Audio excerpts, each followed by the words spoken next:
Winning $5 million. My mother advised me to hide everything from my husband's family. When I returned home, my husband and mother-in-law said, "Our house is slated for urban redevelopment. The compensation is $500,000. Here's an agreement that you'll leave with nothing. Sign it." I mentally thanked my mother. Welcome to the... For 3 years as a daughter-in-law, I had never once held my full paycheck. Every penny I earned, my mother-in-law snatched clean away. One day, on my way home, with my last dime, I bought a Powerball ticket and won $5 million. But the joy was short-lived. I realized that if my husband's family found out, I would lose everything. Thus began my struggle to keep the greatest secret of my life. The monotonous voice from the speakers announced that Kroger was closing soon, a voice as dreary and joyless as my life had been for the past 3 years. I was exhausted, pushing the last cart of goods into the back room. My back ached, my legs felt like they were about to give out. Another day came to an end, 12 hours on my feet, stocking shelves, smiling at customers, and listening to their baseless complaints. But physical exhaustion was nothing compared to the emotional drain I felt at the thought of returning to the place they called home.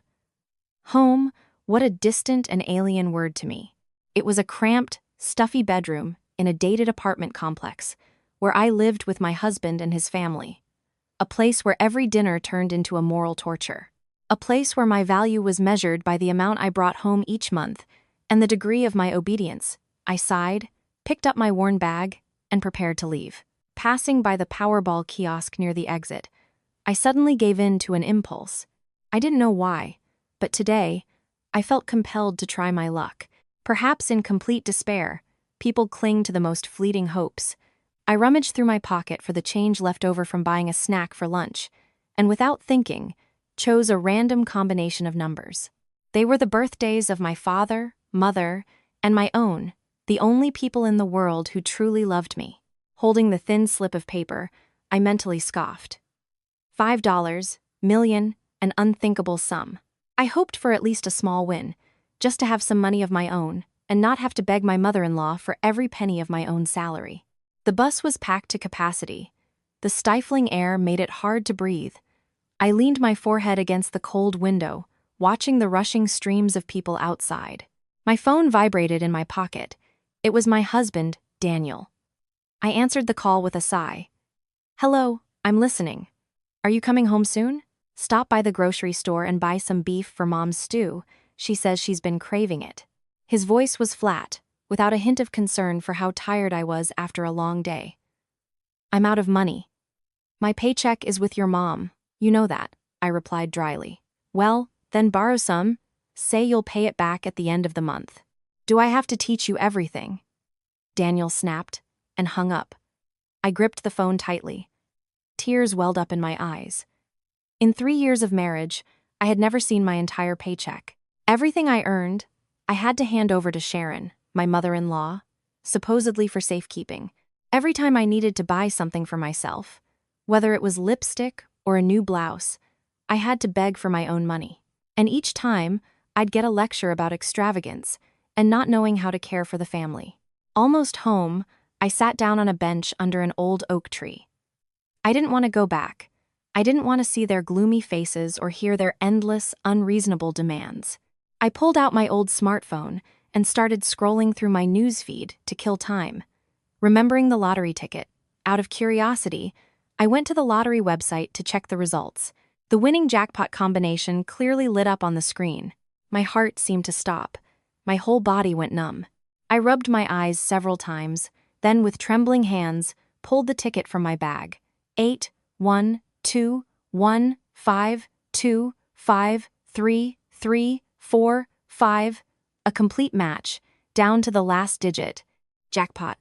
$5 million. My ears rang. All sounds around me disappeared. I couldn't breathe. The world swam before my eyes. $5 million.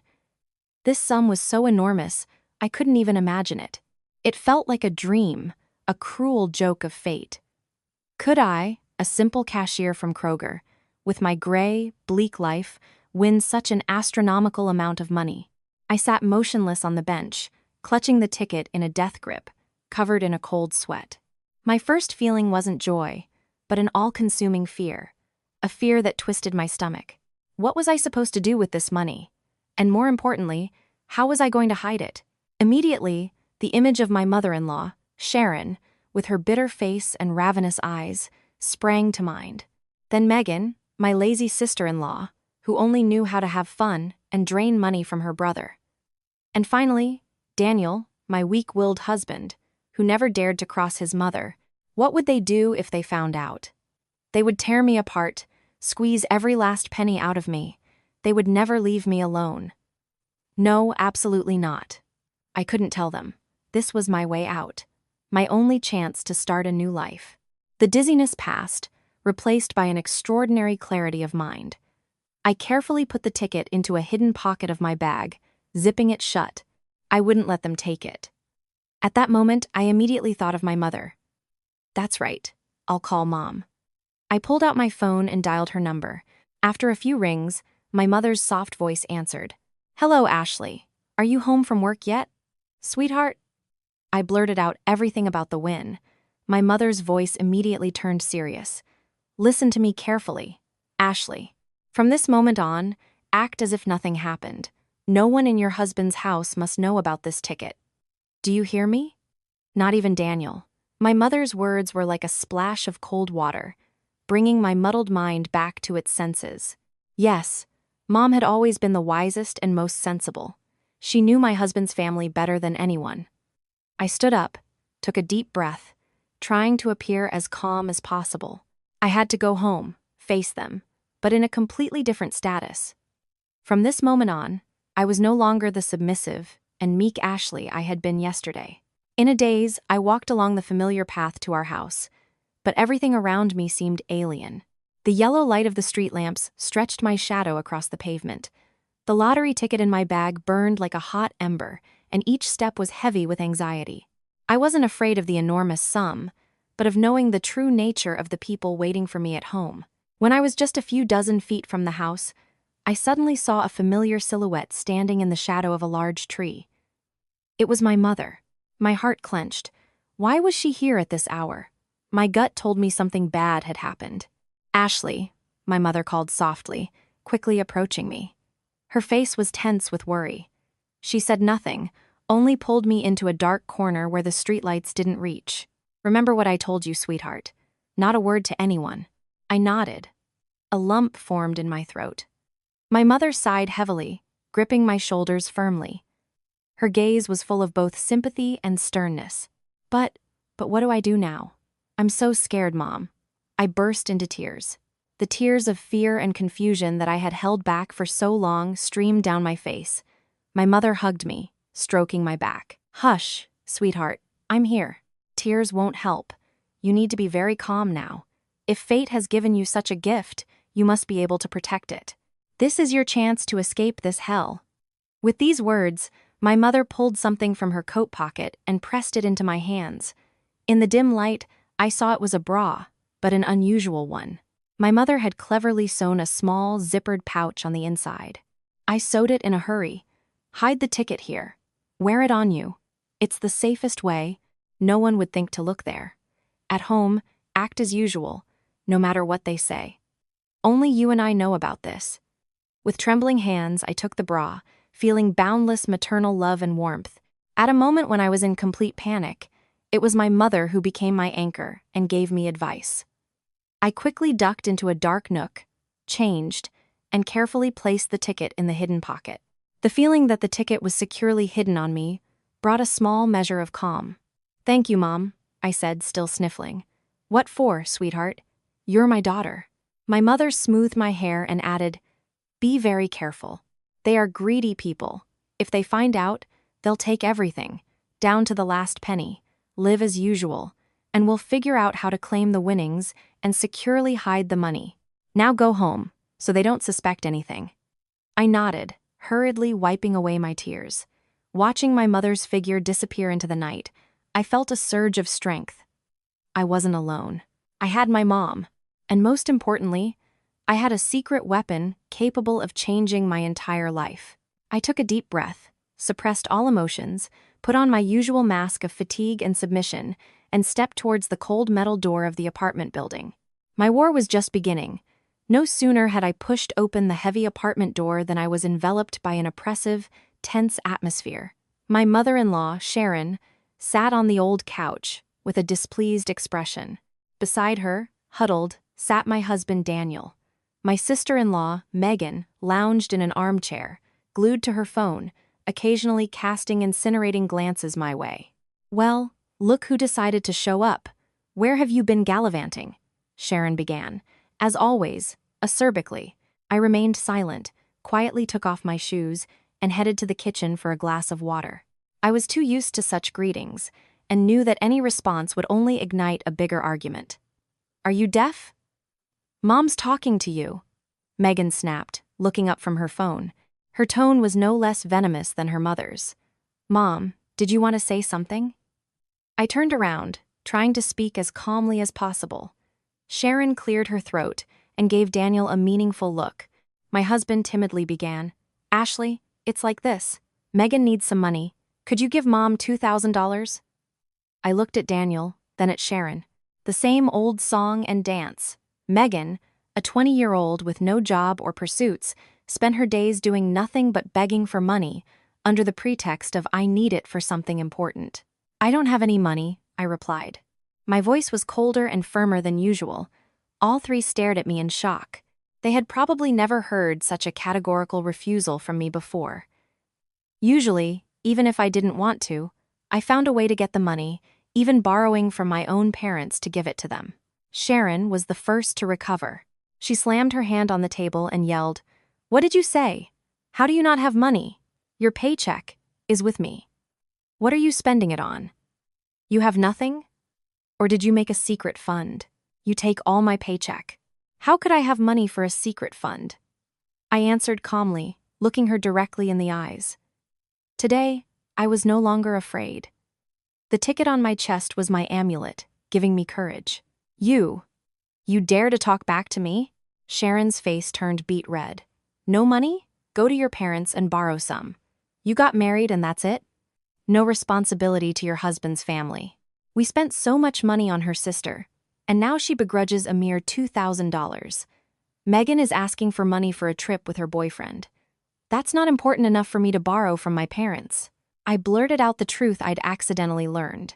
Last week, I'd overheard Megan boasting to a friend on the phone about plans to go to Miami with her new admirer. My words were like pouring gasoline on a fire. Megan threw her phone on the couch and jumped up. "What are you saying? Who told you I'm going to have fun? I need money to invest in a business. Don't know? Keep quiet. Are you stingy with your sister-in-law? Just say so. Don't make up excuses." "Exactly," Sharon chimed in. "She has a business acumen. That's a blessing for the whole family. And you, instead of supporting your husband's sister, are running your mouth. Selfish." Daniel, seeing the situation escalating, pulled my arm. "Come on, Ashley, ask Mom. Go to your parents. Borrow $2,000. What's the big deal? We're making a scene for the whole neighborhood. People will laugh." I pulled my arm away. Endless disappointment and weariness washed over me. My husband, my closest person, had never once stood by my side. All he knew was to listen to his mother, taking it for granted that I should borrow money from my parents to support his sister. I said, "No. And from this day on, I will not borrow another penny from my parents for this family. Whoever earns, spends. Whoever wants to spend, let them go earn it themselves." I cut them off and, turning around, went into our room, slamming the door. I paid no attention to Sharon and Megan's shouts and curses from behind the door, nor to Daniel's weak attempts to call me back. I collapsed onto the bed, hugging myself. The first battle was over. I hadn't backed down, but I knew this was only the beginning of a long and grueling war. I had to become even stronger, prepare for everything that lay ahead. The next few days, the atmosphere in the house was tense to the breaking point. At the dinner table, no one spoke a word. Only the clinking of forks against plates could be heard. Sharon and Megan pretended I didn't exist, but I knew that behind this silence lurked a looming storm. Daniel tried to act normal, sometimes putting food on my plate, but I just pushed the plate away. My heart grew cold that night. The illusion of peace was shattered on a weekend morning. As I was cleaning the apartment, the doorbell rang. It was our neighbor, Mrs. Johnson, her face beaming. "Sharon, what wonderful news. They say our old apartment complex is slated for redevelopment. Compensation, I hear, will be several $100,000 per apartment, at least." My ears rang. The apartment my parents had given me. It was my only property, which my parents had given me before my wedding. A small apartment on the top floor of this very building, old though it was my sanctuary, my last hope. Sharon's eyes lit up like car headlights. She grabbed Mrs. Johnson's arm. Her voice became sweet as honey. "Really, Mrs. Johnson? Are they really saying that? Oh my God, what a stroke of luck." After seeing the neighbor out, Sharon sharply turned to me. Her gaze no longer hid her greed. She sat me down on the couch. Her tone had changed 180 degrees, becoming nauseatingly affectionate. "Ashley, listen. Megan is already of marrying age. She has a serious boyfriend. They're thinking about marriage. I've come up with an idea. Why don't you sign your apartment over to her? You and Daniel will be living with me anyway. Why do you need a separate apartment? Consider it a wedding gift for your sister-in-law, so she won't be ashamed in front of her fiancé's family." I was stunned. Her audacity exceeded all imaginable bounds. She spoke of it so easily and naturally, as if asking for a bunch of parsley at the market. "Mom, this is the apartment my parents gave me. How can I sign it over to Megan?" I tried to remain calm, but my chest already began to ache. "Oh, well, what's yours is ours, common property," Sharon pouted. "Since you came into our house as a daughter-in-law, you should take care of your husband's family. Or are you stingy with your sister-in-law? She's your sister-in-law. If she gets rich, would she really forget her brother and his wife?" Megan, sitting nearby, heard this and immediately pouted, adding her 2 cents. "Exactly, Ashley. If you give me the apartment, I'll marry a rich man. I'll pay you back 10 times more later.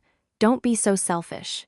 I looked at Daniel, searching for even the slightest support, but my husband only lowered his gaze and mumbled, "Well, Mom and Megan are right. You should think about it." Think? What more was there to think about? A whole family had conspired to take my only property from me. I jumped up, my voice trembled with anger. "I'm sorry, Mom, but I can't do this. This apartment is my parents' sweat and tears. I must keep it to care for them in their old age. You dare to defy your mother-in-law." Sharon's eyes bulged, dropping all her feigned tenderness. "I'll tell you this, as long as you're in this house, you'll listen to me. You'll give up this apartment, whether you want to or not. If you insist, I'll just move there to live," I cried out, tears in my eyes. "You dare!" Sharon lunged at me, ready to tear me apart. Daniel hastily stepped between us. "Mom, calm down. Let's talk calmly. Ashley, don't escalate the situation." I looked at the man in front of me, whom I had once loved and trusted.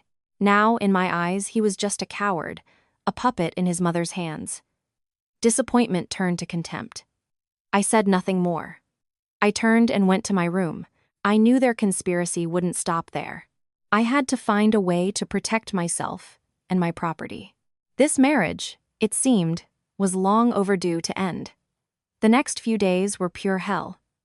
Sharon used every method to pressure me. She told the neighbors I was an ungrateful and selfish daughter-in-law who wouldn't help her husband's sister. She reproached me at every meal, throwing sharp remarks about those who spit in the well from which they drink. Megan constantly provoked arguments, deliberately damaging my belongings and blaming me for it. Daniel avoided me, and every time I tried to talk to him, he dodged the question. I lived in isolation and constant tension.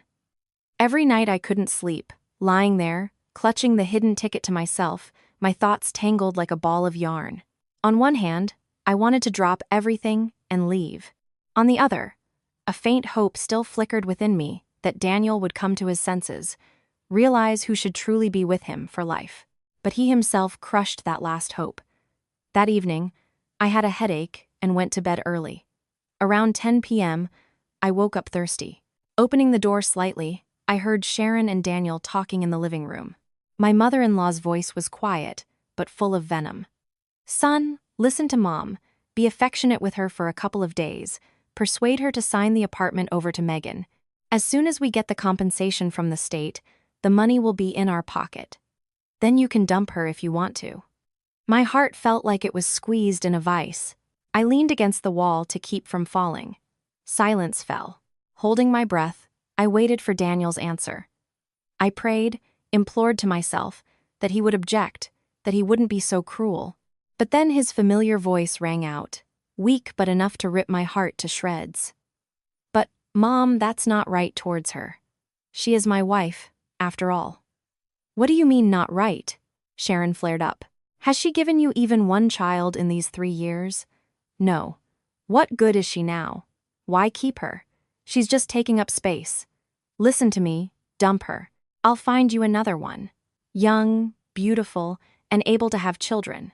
We'll get the compensation. You'll have capital for a business. Girls will be throwing themselves at you. Or are you sorry for her?" Silence again. This time, I didn't wait for anything. I heard Daniel's heavy sigh. "All right, Mom, I understand." A hot tear streamed down my cheek, but it wasn't a tear of sorrow, but of fury and resolve. Everything was over. My love, my sacrifices, my patience for 3 years were paid with a treacherous conspiracy and blatant betrayal. They wanted me to leave empty-handed, having squeezed everything they could out of me. Fine. If they want to play, I'll play with them. But the script and the ending of this play would be written by me. I quietly retreated and silently closed the door. I lay in bed, but my eyes were wide open, staring at the dark ceiling. A clear and cold plan began to form in my mind. I would not leave humiliated. I would reclaim everything that belonged to me and make those who had trampled me pay a steep price. Tomorrow I would go to claim my winnings, and after that, I would file for divorce. The next morning, I woke up earlier than usual. I looked at myself in the mirror, at my gaunt face, at the dark circles under my eyes from sleepless nights. But deep within those eyes, a fire burned that had never blazed so brightly before. I put on a little makeup, chose the most decent clothes I had. Today was an important day, the day I would officially take my fate into my own hands. I told my husband's family that I had plans with a friend and would be back late. Sharon just gave me a sidelong glance and said nothing. She probably thought I was going to borrow money for them. I quickly left that suffocating place and took the bus to meet my mother. My mother was already waiting for me at the subway entrance. Seeing me, she didn't ask any extra questions, just silently took my hand. Her hand was thin, but warm, and that warmth transferred an invisible fortitude to me. "Let's go, sweetheart." We took a taxi and went straight to the central office of the lottery company. All the way there, my heart pounded. I was both nervous and scared. What if something went wrong? What if the ticket was fake?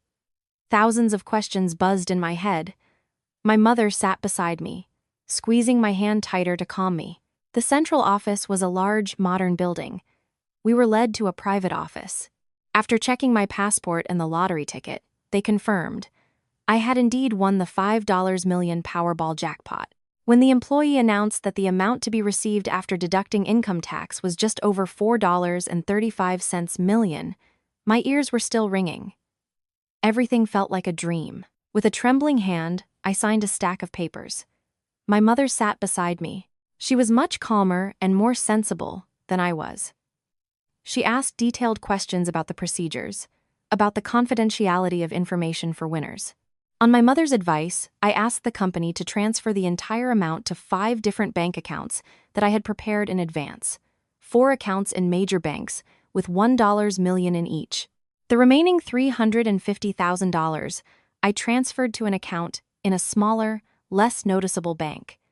This was a way to diversify risks and avoid unnecessary attention. Holding the statements confirming the balance in the accounts, I felt like I was walking on air. I had truly become a millionaire. An unprecedented sense of freedom and power filled my body. I could do anything I wanted. I could leave my husband's family, provide a better life for my parents, start everything from scratch. Leaving the building, my mother and I hugged. Tears welled up in both our eyes, but these were tears of joy and liberation. "What will you do now, sweetheart?" my mother asked, as we sat in a quiet cafe. "I'll file for divorce, Mom," I said firmly. I can't live with those people another day. My mother nodded. Her gaze was full of support. I support you. You deserve a better life, but do everything smartly. Don't let them know about the money. Let them think you're leaving with nothing. Then their true colors will show. Yes, Mom, I understand. I squeezed her hand tightly. Mom, thank you. Without you, I wouldn't know what to do. My mother smiled gently. You're a strong girl, my dear. Now that you have money, you must use it to protect yourself and live well. Don't let anyone hurt you again. Do you hear? I nodded. Calmness and confidence filled my soul. The battle was still ahead, but now I had the main weapon in my hands. I was no longer a submissive lamb to be shorn at their whim. I was ready to become a lioness, fighting for her life. After parting with my mother, I didn't go straight home. I wandered the streets, breathing the air of freedom I had so long dreamed of. I went into a gourmet grocery store, a place I used to just pass by, gazing longingly at the displays. I bought a full basket of the most expensive berries and fruits, organic cherries, champagne grapes, gourmet chocolates. I bought them not for myself, but for my parents. They had worked all their lives for me. Now it was time to thank them.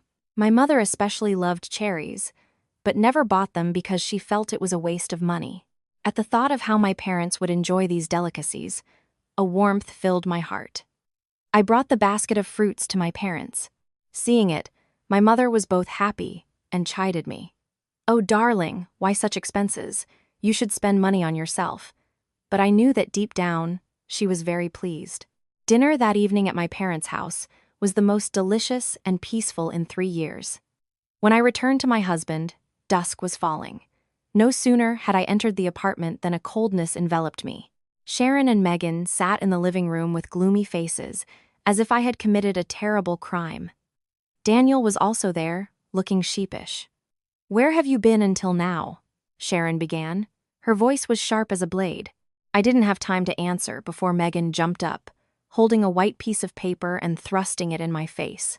Where were you? Explain this receipt. I squinted. It was a receipt for the fruit purchase I had made that afternoon. I must have accidentally dropped it from my bag when I went to my parents. It clearly stated the store name and the total amount, almost. Ibaiwusher. HTW. Ax provider. Ax is the rate of ground. Ac. It's some Y. They villian devere. A. If. F. If. And. It's not at his videos. 1 time to 5 perditions and people 1. Action. Ever 1. Explain. Adaclysis. Actually 1. It. In friends. And in everpotty 2. Action to this. And to the passes. Telling with 41. Add in a ves. They've replaced. And they're 1. Let's grammed it. It said it is. He was action detated Oneston. Jes no. Actions in process and heterovalidity. Access. NS. It's the Reddit and righted. NF. Life 37. Appenist. Acceted. And to stan. It's alive no. It started Mrs. Ovis's. In an ex visited, $219. And a little, and that was not found. Indonated. Antality. In accident sure. Is the wergans.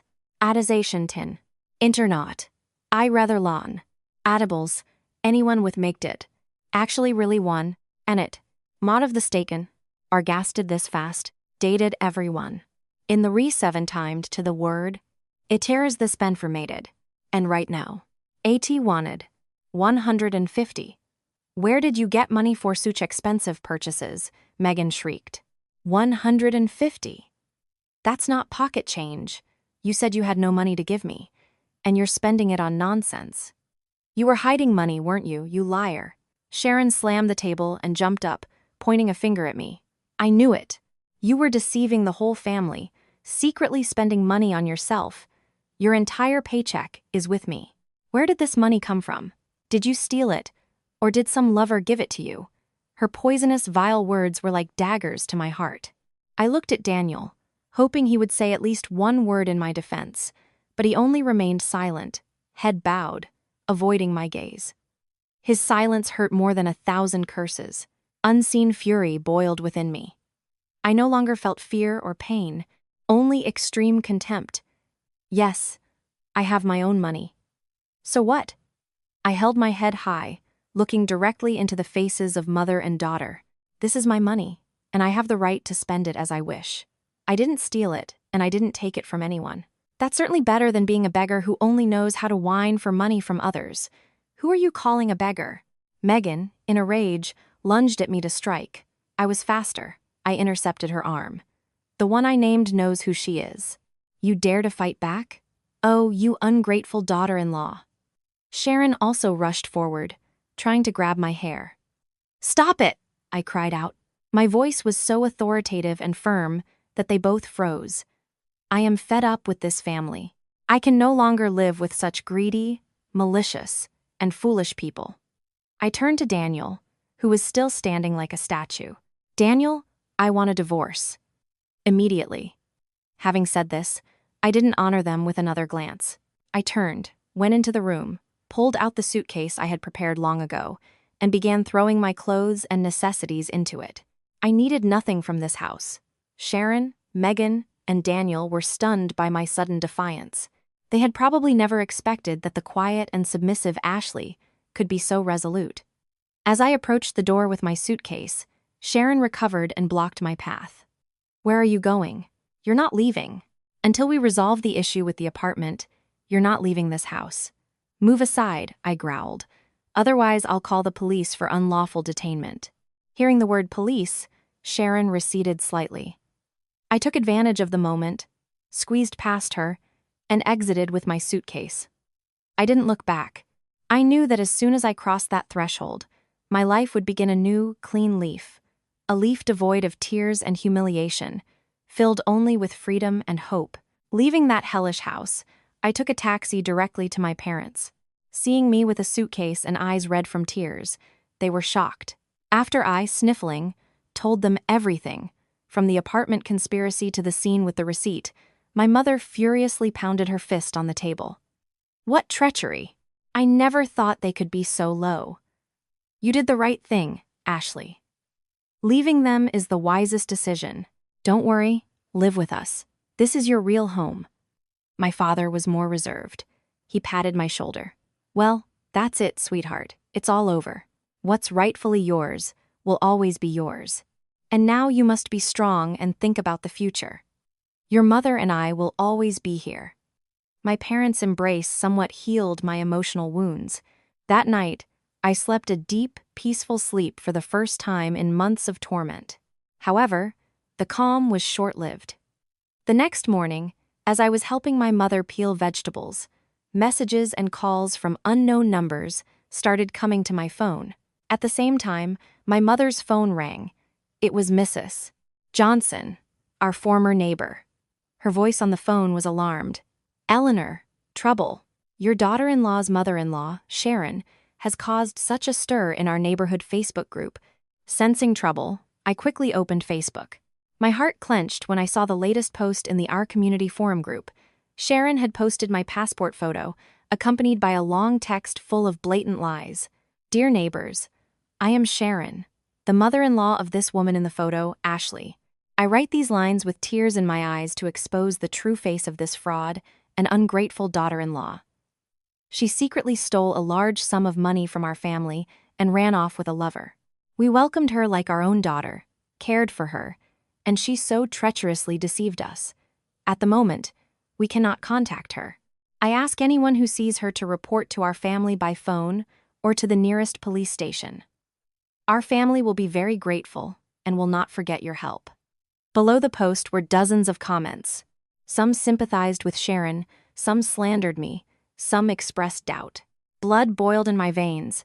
I couldn't believe she was capable of such meanness and cruelty.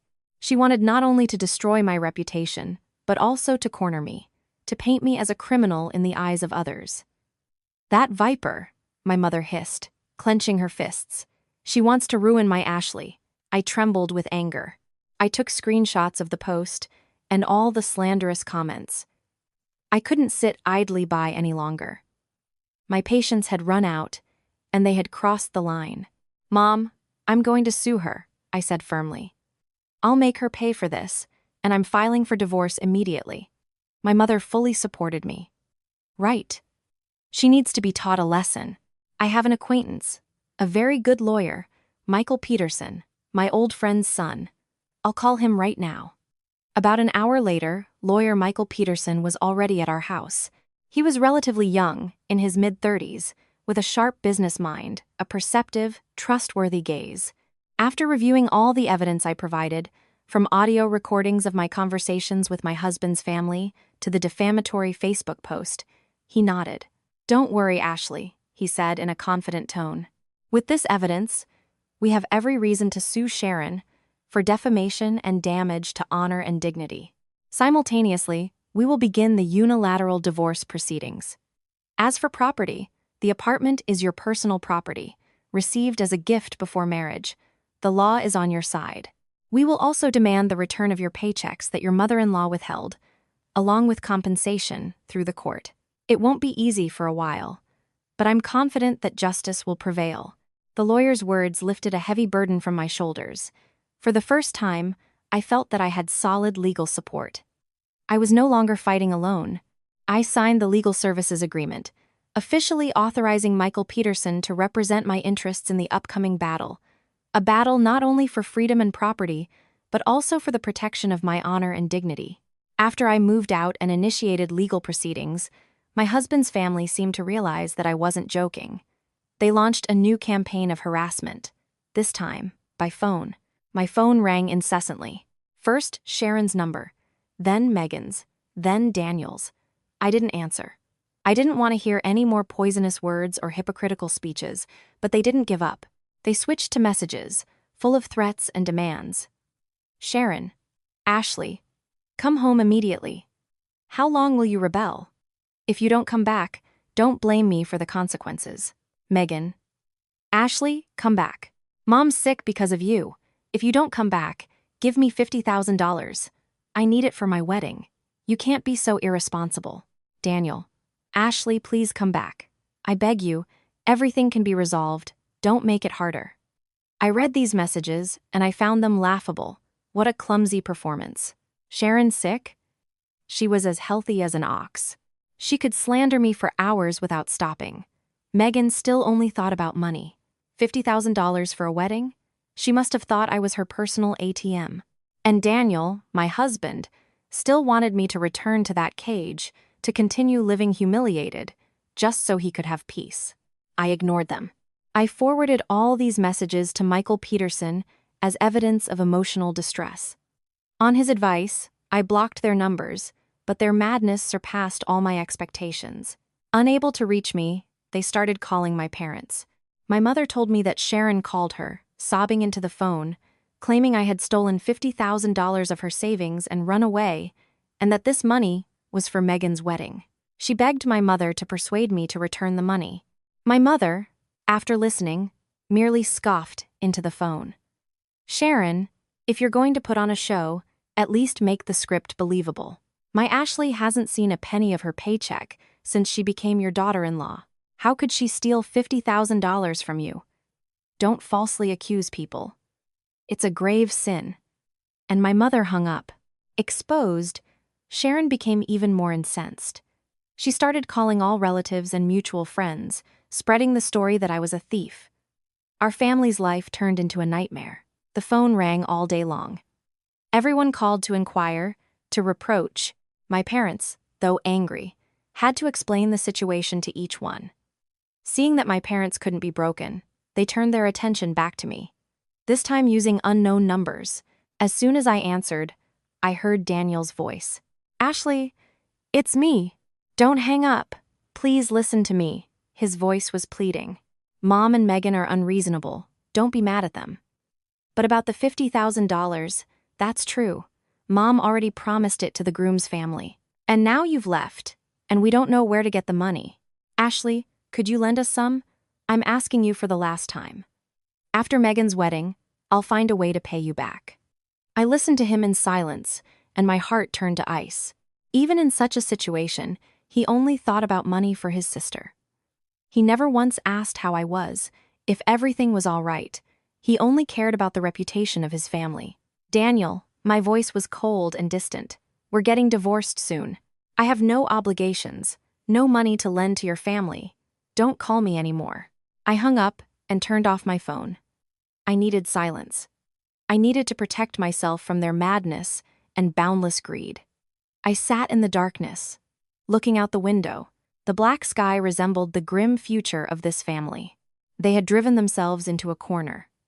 When all attempts at phone harassment and behind-the-scenes slander failed, Sharon decided to resort to the last resort, a public spectacle. She believed that by humiliating me in front of everyone, she could force me to return and submit.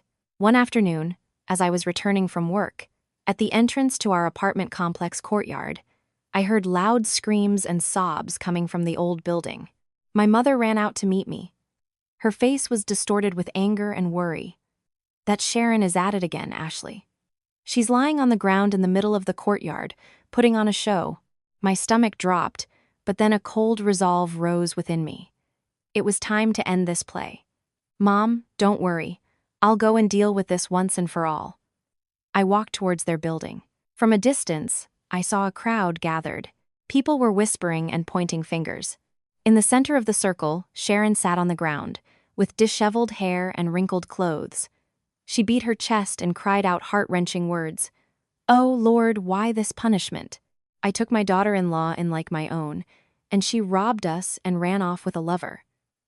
Now she's abandoned her sick mother-in-law, not even calling, not asking how I am. Good people, tell me, is there such injustice in the world?"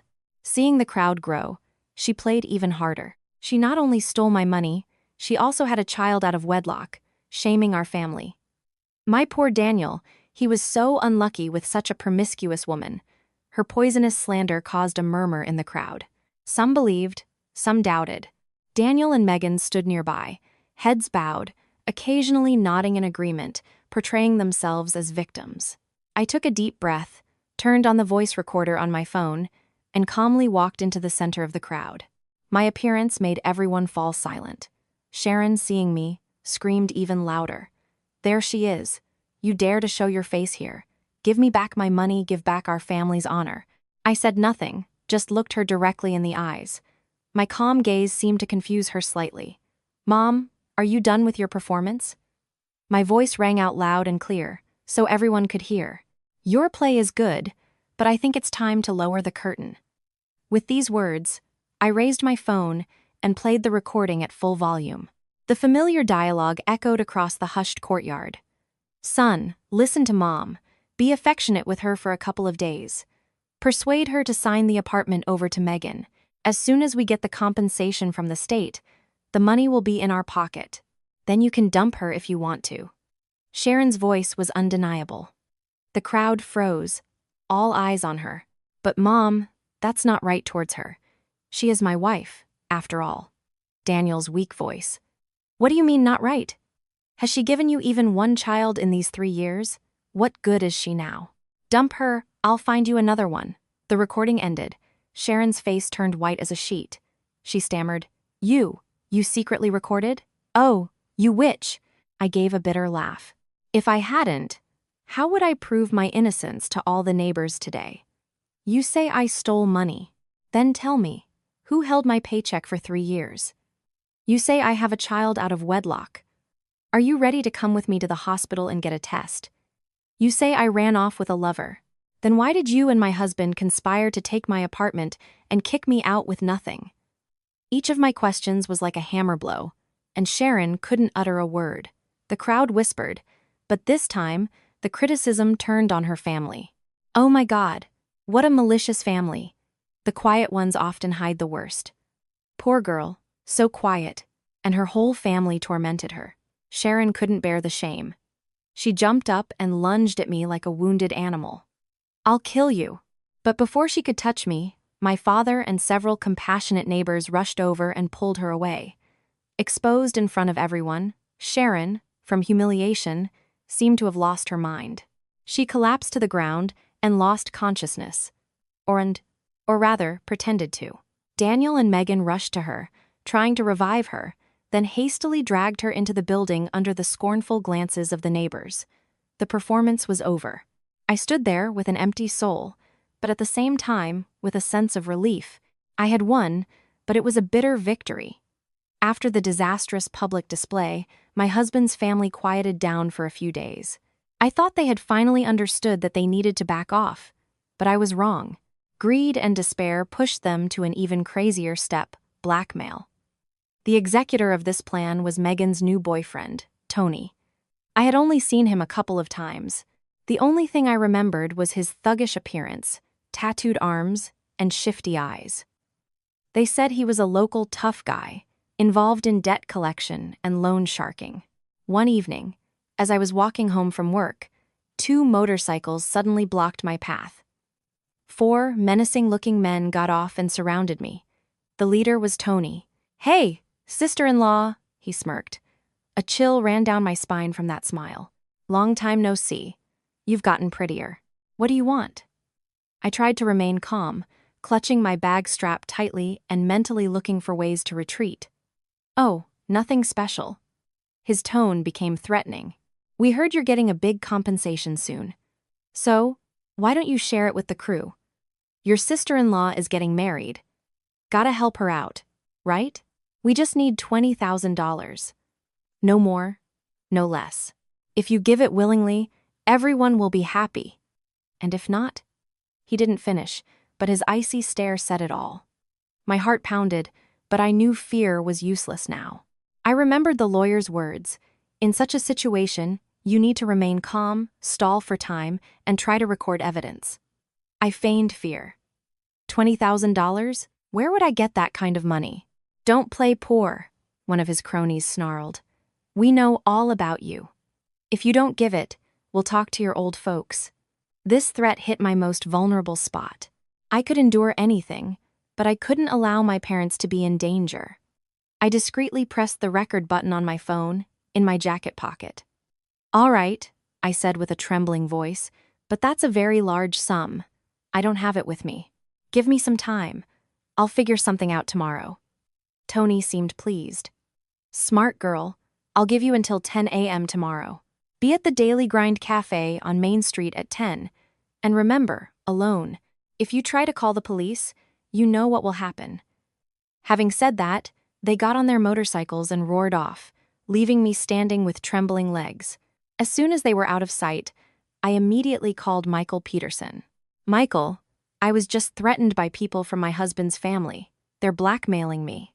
I told him everything and informed him that I had managed to record the conversation. "Calm down, Ashley." His voice on the other end of the line was very confident. "You did well. Immediately send me the audio file, and then go straight to the nearest police station and file a report. I'll be right there. This is organized crime. We must deal with this thoroughly." As he instructed, I went to the local police station. The officers, after listening to me and the recording, quickly opened a case. Soon, Michael Peterson arrived to help me with the legal aspects. A plan was devised to apprehend the criminals red-handed. Tomorrow, I wouldn't be going to the meeting alone. That night, I barely slept. I was both scared and a little excited. Finally, evil would be punished. While the police and I prepared for the meeting with Tony's gang, Michael Peterson conducted his own investigation. He wanted to gather as much damning evidence as possible against my husband's family to ensure 100% victory in the divorce court. His main target was that very apartment in the old complex, for which Sharon was supposedly going to receive $500,000 in compensation. Michael Peterson spent a whole day visiting various agencies. First, he went to the county recorder's office to check the legal status of the apartment. Then he visited several major banks. His experienced lawyer's instinct told him that something was wrong with this dream of $500,000, and his instinct did not fail him. That same day, right before my meeting with the blackmailers, Michael Peterson called me. His voice was very excited. "Ashley, I have extremely important news for you, a secret weapon that will destroy them in court." "What is it, Michael?" I eagerly asked. "The apartment for which your mother-in-law is supposedly due to receive $500,000. He paused for dramatic effect. "Is actually, and has been for 2 years, mortgaged to Chase Bank." I was stunned. "Mortgaged? How is that possible?" "Exactly," Michael Peterson confirmed. "She took out a loan for $500,000. According to my information, The loan term expired long ago, but she is unable to repay it. The bank has already sent multiple notices and is preparing documents for asset forfeiture, that is, to sell the apartment at auction to cover the debt. My ears rang. $500,000, not a small sum. So, the dream of compensation was a complete fabrication, a blatant lie she concocted to deceive everyone, and perhaps herself. So, what did she spend that $500,000 on? I asked, though I already had a vague suspicion. I can't be 100% certain, but most likely on covering losses from Megan's several failed attempts to start businesses, selling clothes and cosmetics. It's also possible that part of the money went to cover your husband Daniel's gambling debts. Everything fell into place. No wonder they were so desperate to seize my apartment. No wonder they so urgently needed $50,000 for Megan's wedding. They weren't just greedy, they were desperate. They were on the verge of bankruptcy and saw me and my apartment as their last lifeline. Michael, this information. I'm just in shock, I said, still trying to process it. This is our fatal blow, Ashley, Michael Peterson concluded. In court, when they play the role of poor victims, accusing you of trying to take their redevelopment money, I will present this evidence. It will show that their entire story is a fabrication, and their motive for treating you cruelly was solely money. The court will have no choice but to side with us. Hanging up, I felt a mix of confusion and fury at their lies, and a bitter satisfaction. The curtain concealing the rotten essence of this family would soon be torn down, and I would witness their downfall. But first I had one important thing to do: send my dear sister-in-law and her thug boyfriend where they belonged. Finally, the day of the divorce hearing arrived. The sky that day was gray and heavy, like my heart. Although I was prepared, and Michael Peterson was by my side, I couldn't shake the nervousness. This was the final battle for my freedom and justice. I entered the solemn and cold courtroom. My husband's family was already there in full force. Sharon wore old, shabby clothes, trying to appear poor and miserable. Megan's face was swollen, probably from tears. Daniel sat huddled in a corner, not daring to look up at me. The hearing began. The defendant's side, my husband's family, spoke first. Their lawyer, a middle-aged man, began to paint a heartbreaking picture. He described Sharon as a caring mother-in-law who doted on her daughter-in-law, but who had been deceived by me, a greedy and ungrateful traitor. At the center of their story was still the non-existent $500,000 compensation. They accused me of filing for divorce precisely now, to seize this money and leave my husband's family on the street. When Sharon was given the floor, she began her usual performance. She sniffled, wiping away tears. "Your Honor, I am old. How much longer do I have to live? I only wanted my son Daniel to be happy, for there to be peace in the family. This redevelopment money is our last hope, to give my daughter for her wedding, so my son has something to start a business. And she wants to take everything from us." I sat on the plaintiff's bench, clenching my hands tightly. It took enormous effort not to jump up and expose her hypocrisy right there. Michael Peterson gently touched my shoulder, urging calm. Finally, it was our turn. Michael Peterson stood up. His posture was confident, and his voice firm. "Your Honor, everything the defendant's side has just presented is a complete fabrication and slander." Michael Peterson began methodically turning the situation around.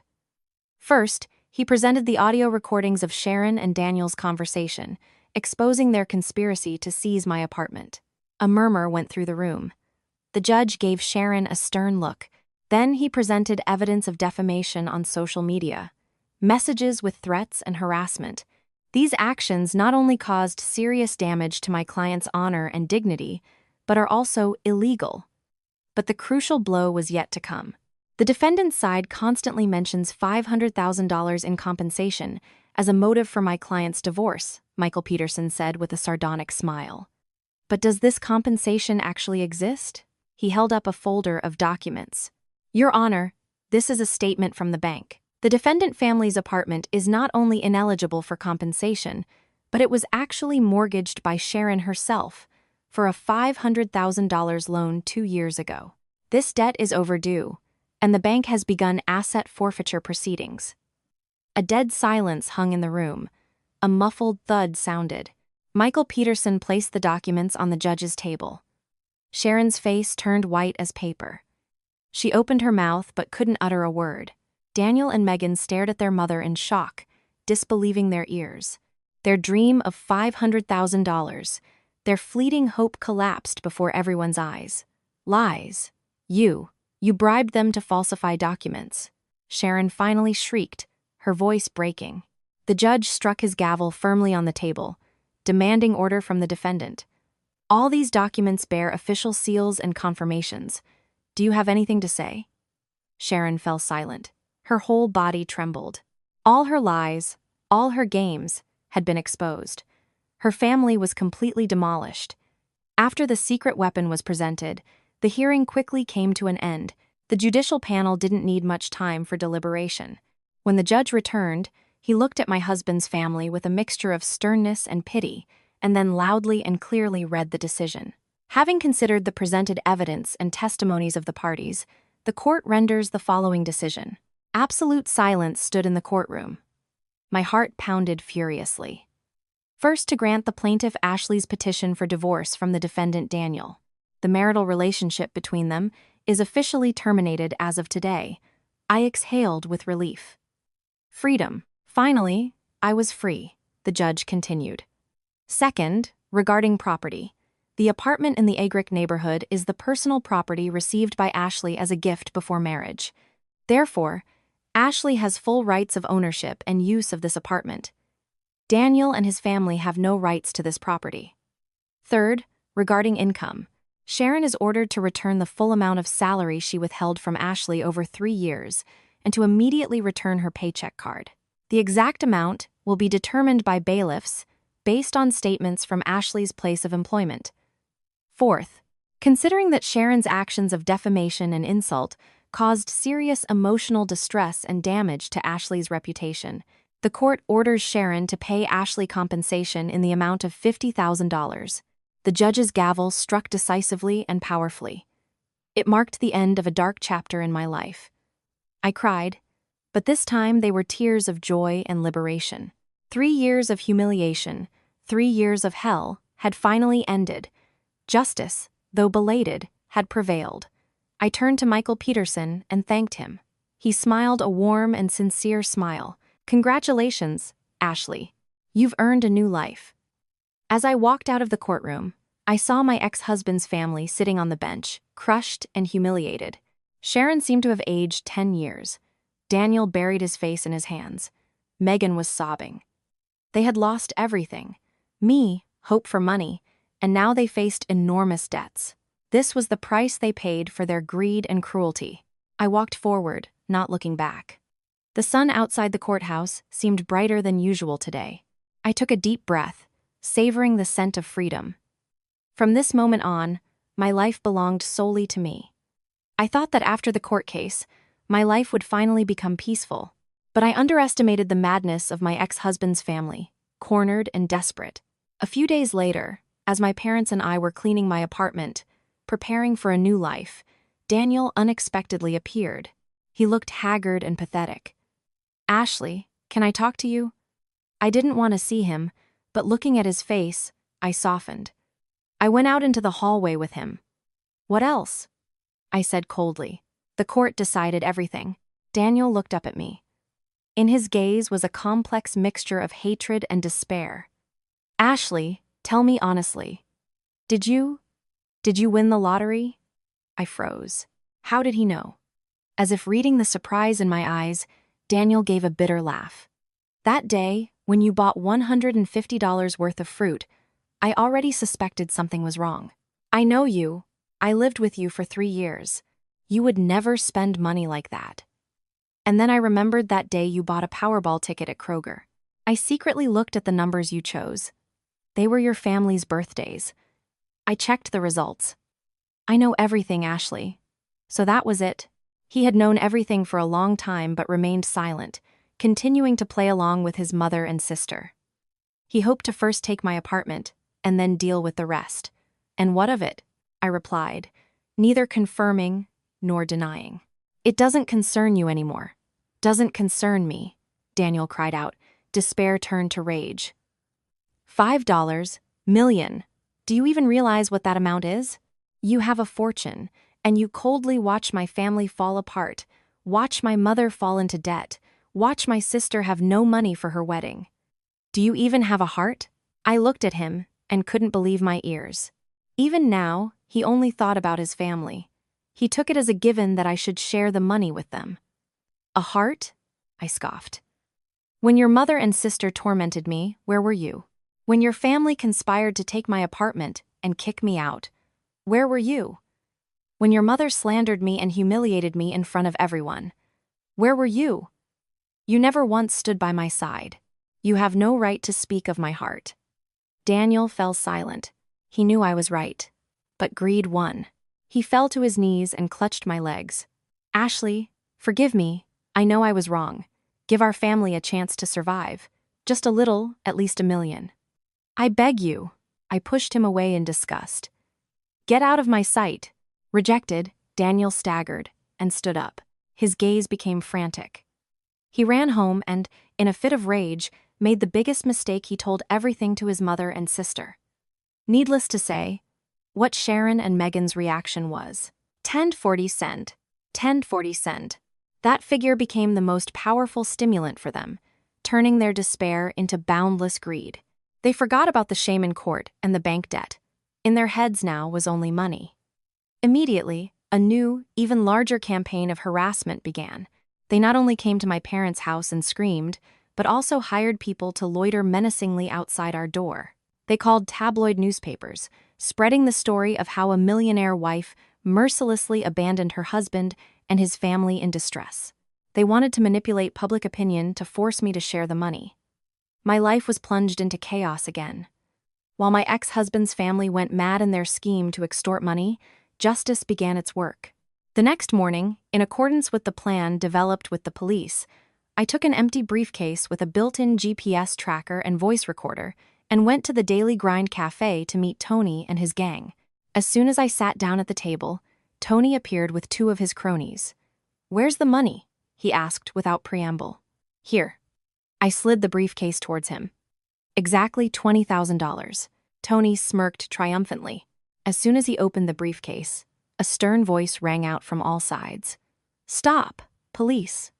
Undercover officers, sitting at neighboring tables, instantly surrounded them. Tony and his gang didn't even have time to blink before they were tackled to the floor and handcuffed. The triumphant smirk on Tony's face turned to horror. At the police station, in the face of undeniable evidence, the audio recording and their apprehension, red-handed Tony confessed everything. To receive a mitigated sentence, he told the whole truth. The instigator and organizer of the blackmail was Megan. It was she who told Tony about my supposedly imminent compensation and persuaded him to threaten me to get money for her expenses and wedding. An arrest warrant was immediately issued for Megan on charges of complicity in extortion. 2 police cars with blaring sirens stopped right in front of their building. This happened precisely at the moment when Sharon was standing by the entrance, supervising the hired sufferers she had arranged. A police officer got out of the car and loudly read the warrant in front of the astonished crowd. "Megan, you are under arrest on suspicion of involvement in an extortion case. Please come with us." Megan turned pale, her legs buckled. "No, it wasn't me. I'm not guilty.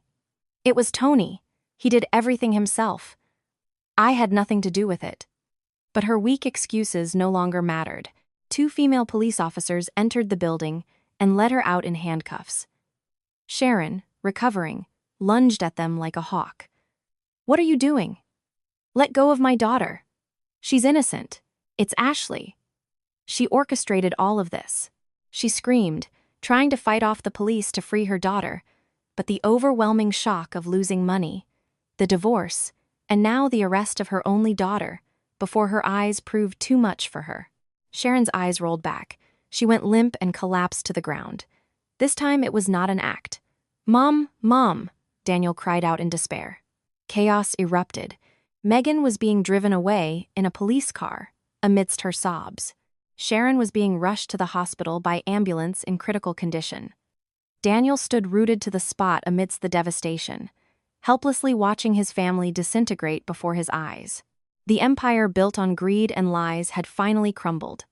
Sharon was eventually out of critical condition, but the consequences of the stroke were severe. She was paralyzed on one side, and her speech became slurred. She was confined to bed, but even in that state, her greed and hatred did not diminish. Hearing that I wasn't going to withdraw the charges against Megan, she furiously sought a way to retaliate. She sold the last gold jewelry she had hidden, hired another lawyer, and sued me again. This time, the claim was not for division of property after divorce, but for division of the $5 million lottery winnings. The argument was simple. The lottery ticket was purchased during the marriage, and therefore, it was community property and should be divided in half. Simultaneously, she began contacting several tabloid newspapers that hunted for sensational stories. She painted a tragic story of a sick mother-in-law, abandoned by a millionaire daughter-in-law, of an unhappy husband betrayed by his wife, and of an innocent sister-in-law who was framed and sent to jail. The story quickly spread across social media. Public opinion, so easily susceptible to manipulation, once again turned against me. Thousands of hateful comments accused me of being cold-hearted and heartless. People didn't need the truth. They needed an object for condemnation and misplaced anger. My family's life was disrupted again, but this time I didn't panic or fear. I knew their methods too well. I calmly prepared for the final legal battle with Michael Peterson. On the day of the court, the building was surrounded by reporters. The case wife won the lottery, husband demands a share had become a hot topic, attracting national attention. In court, Sharon's new lawyer eloquently argued about the principle of community property acquired during marriage. He demanded that I prove that the money used to buy the ticket was my separate funds. At that moment, Michael Peterson smiled a confident smile. He stood up and addressed the court. "Your Honor, the fact that my client won the lottery is true. However, this sum is exclusively her personal property." He presented the first piece of evidence, a statement of my pay stubs. As the court can see, for 3 years of marriage, all of my client's salary was withheld by Sharon. Ashley had no other personal income. The money she used to buy the lottery ticket was a small amount her own mother gave her for lunch. We have a witness, Ashley's mother, who is ready to confirm this. Then he presented the original lottery ticket. This ticket was purchased at 6:30 p.m. on date, and the divorce petition was written and signed by my client the evening before, after she learned of her husband's family's conspiracy. From the perspective of intent, my client had made the decision to end the marriage even before purchasing this life-changing ticket. But the fatal blow was dealt by the forged promissory note and the audio recording Daniel had given me. Michael Peterson held up the evidence high. "Your Honor, the defendant's side not only demands division of property, but also planned to forge documents, namely a promissory note for $500,000, to slander my client and seize her money. This proves their deceitfulness and boundless greed." He played the audio recording. Sharon's voice again echoed through the courtroom, exposing her entire treacherous plan. Sharon's lawyer turned pale. Sharon, sitting in a wheelchair, hearing her own voice, mumbled something and lost consciousness. The court proceedings ended in an even more crushing defeat for her family than the previous one. The court completely dismissed their claim, confirming that the winnings were my personal property. Moreover, the court recommended that investigative bodies conduct an inquiry into the forgery of documents and defamation by Sharon. The last court case was concluded. This time, it was truly the end. Retribution comes sooner or later, and for my ex-husband's family, it came quickly and was brutal. After the court, Sharon's condition rapidly worsened. She was fully paralyzed, able only to lie and stare at the ceiling. Greed had consumed her from within, and now it had destroyed her body as well. Daniel, having spent all his money on his mother's treatment and legal costs for 2 lost cases, was utterly bankrupt. The bank foreclosed on their apartment to cover the debt. He had to move his paralyzed mother to a rented, damp, and squalid room. Megan was sentenced to 3 years in prison for complicity in extortion. In court, she screamed and cursed me for ruining her life, but it was already too late. Her carefree life was over. Years of hard labor behind bars awaited her. Daniel had to care for his bedridden mother alone. He, accustomed to living off his mother, had to do everything, from emptying the bedpan to spoon-feeding her. The grueling labor, humiliation, and guilt broke him. One rainy evening, Sharon took her last breath in that cold, rented room. She died in a state of anger and hatred. Probably, until her dying day, she never understood why such a tragic end had befallen her. She never understood that her own boundless greed had killed her. After burying his mother, Daniel was left with nothing. No home, no money, no family. He sold his last remaining possessions, paid off small debts, and with a few coins in his pocket, silently left for the South in search of work. It was said that he worked as a day laborer on a construction site near Orlando, Florida. He lived quietly and lonely. The family that had once turned my life into hell had finally disintegrated. Each paid a steep price for their actions. I felt no joy, no malicious satisfaction. I felt only calm. All accounts were settled. The old chapter of my life was officially closed.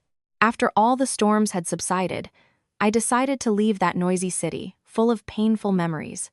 I wanted to start a new life in an unfamiliar place, where no one knew who I was or what I had been through, a quiet coastal town my parents had always dreamed of. With an enormous sum of money, I could have lived in luxury, without a worry in the world, but I didn't. The events I had experienced taught me that money can bring happiness, but it can also be the root of all evil. I decided to spend most of the money on good deeds. I founded a charitable foundation named after my parents, which helps underprivileged but talented children and women facing hardship. I wanted to use my luck to spread kindness, to help other unfortunate souls. I kept a portion of the money to ensure my parents a comfortable retirement. And another part, I used to fulfill my own dream. I had always enjoyed my work in the store, loved arranging goods, interacting with customers. I decided to open my own chain of small supermarkets. It was difficult at first, but thanks to my experience, diligence, and hard work, my chain of stores, Ashley's Fresh Market, began to thrive. I created jobs for many local residents, prioritizing single mothers, women who faced similar struggles as I did. I was no longer that weak, submissive Ashley. I became an independent, self-reliant, and successful woman. I found joy in my work, in helping others, and in peaceful moments by my parents' side. Sometimes, standing on my balcony and gazing at the endless blue ocean, I recall the past. I no longer feel hatred or pain. I mentally thank fate for sending me such an arduous trial, so that from the ashes, I could rise to become a better version of myself. This life, this happiness, I created with my own hands, and I know that ahead of me lies a vast sky full of new opportunities. My life began on a new page, devoid of tears and humiliation, filled only with freedom and hope. Thank you for listening to my story. If you want to hear more dramatic and insightful life stories, subscribe to the channel and click the notification bell so you don't miss a single story. Goodbye and see you next time.